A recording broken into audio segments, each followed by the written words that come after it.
در 3 قاشق غذاخوری، روغن مایع 1/3 لیوان و شیر هم 1/3 لیوان فرانسوی کافیه.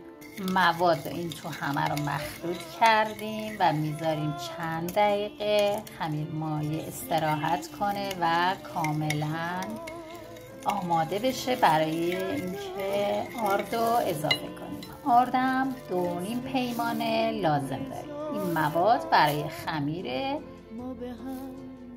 شیرینی دانمارکی. بریم بقیه موارد رو انجام بدیم.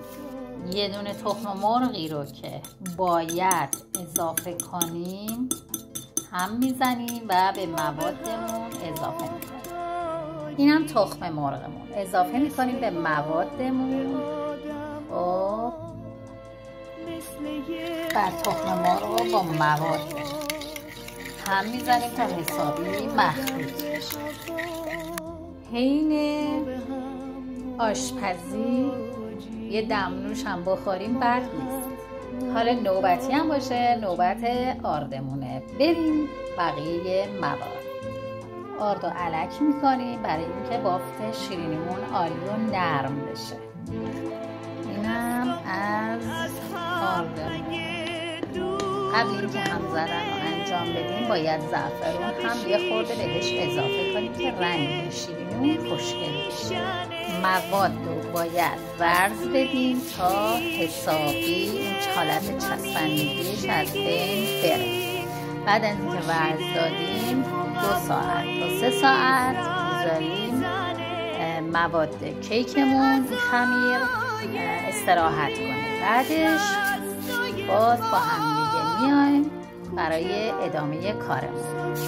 اینم از خمیر ورز داده شده. روشو میپوشونیم با یه پارچه تمیز. بعد میذاریم به مدت 2 ساعت تا 3 ساعت بمونه. بریم بقیه مواد رو درست کنیم. تهیه کرم لایه شیرینی هامون باید 1/3 لیوان آب، 1/3 لیوان هم شکر اضافه کنیم و یه کوچولو هر چقدر که خودتون مایل هستید وانیل اضافه کنید و اینها رو و 3 قاشق غذاخوری هم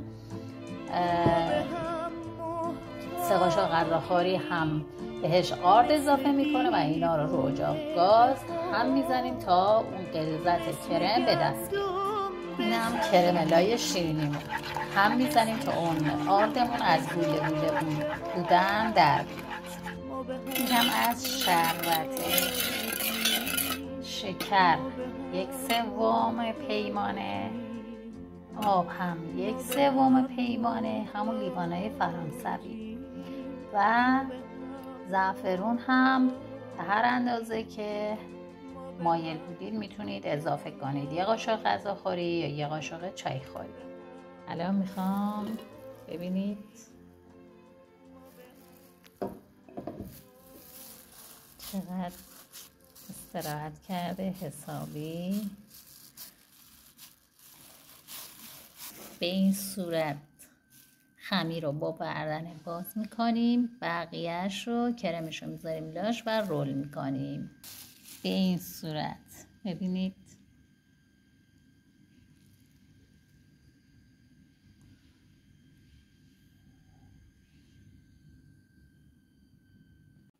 ذره تخم مرغ و زعفرون برای رومالی شیرینیمون. ببینید به این صورت آماده است شیرینیامون. بره تو فرن. بفرمایید. اینم از شیرینیامون.